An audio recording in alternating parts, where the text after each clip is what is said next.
how to take control of your experience.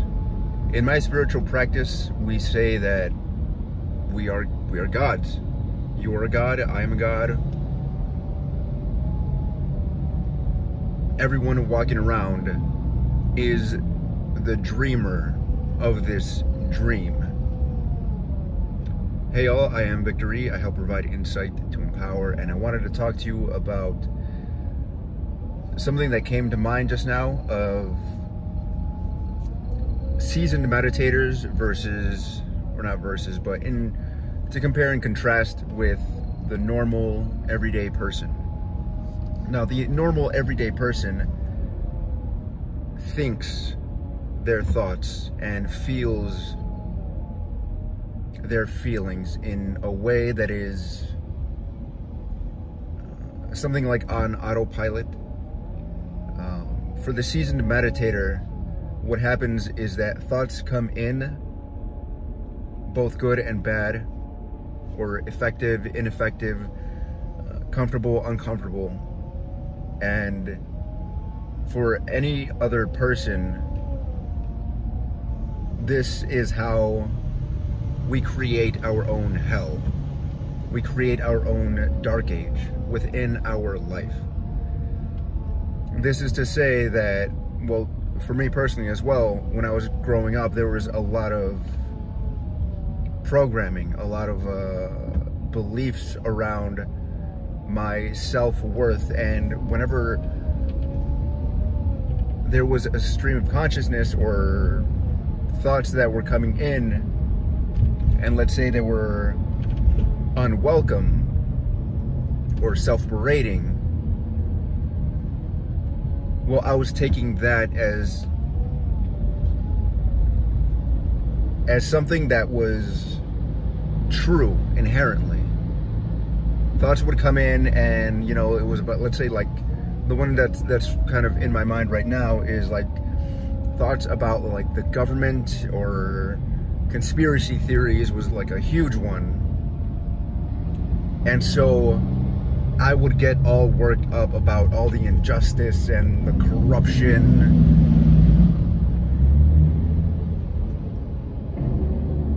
But behind that was another layer.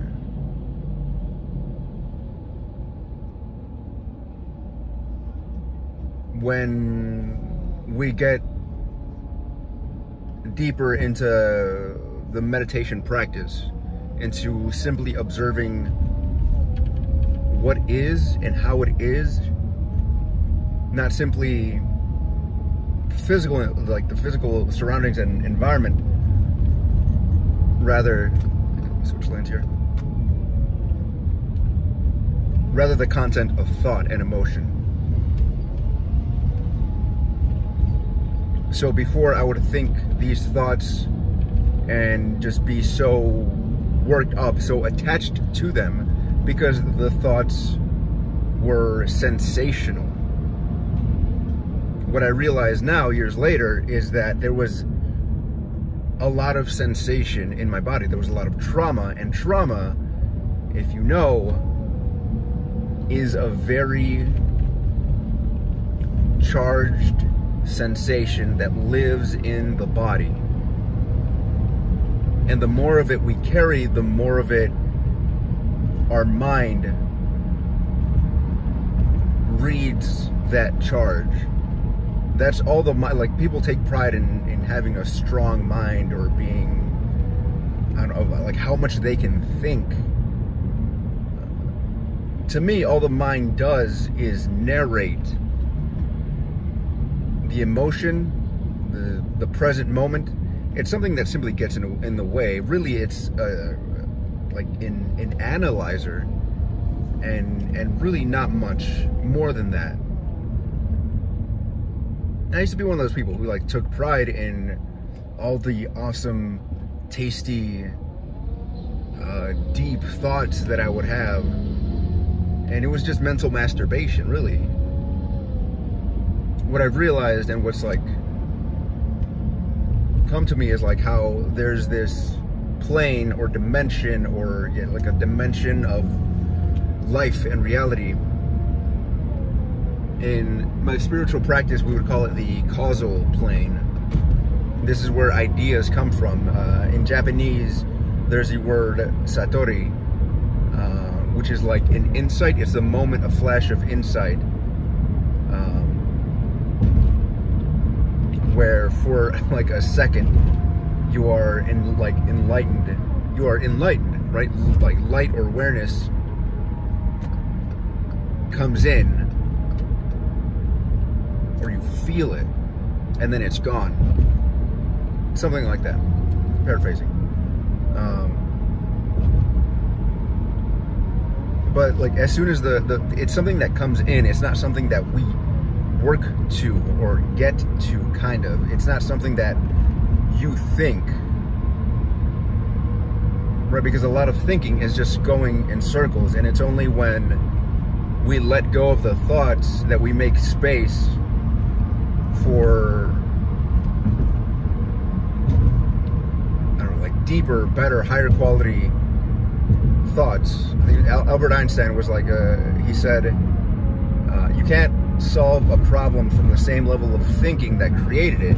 And in those moments of silence, like as in meditation, where we're simply observing the present moment, listening to the present moment, that's where we've carved out a bit of space and time,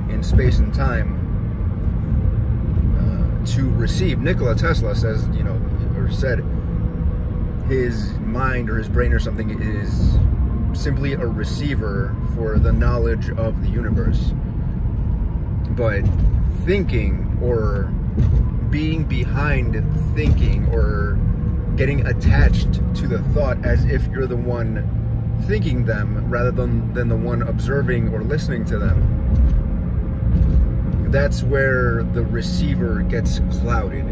That's the way I like to think about it.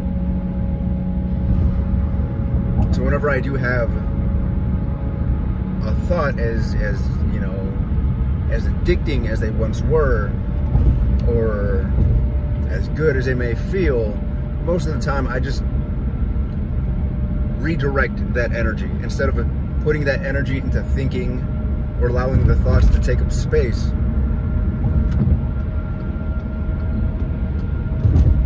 rather than paying attention to that, I pay attention to how it feels to be in my body. Because your body, when you listen to it, has all the knowledge you need. And thinking, at least for me, I don't know if you can relate to this, thinking has been a way of living in the past. Insofar as in the past, like, bad things happened, or things that I didn't like. And so my mind started kicking in and wanted to rationalize, right? Wanted to examine, analyze, so that we could avoid those unpleasant things in the future. But in becoming so attached and fixated on avoiding discomfort, or those discomforts, well then my mind and my subconscious, because I was fixated on those things, I ended up recreating them even more, because that's all I was focusing on.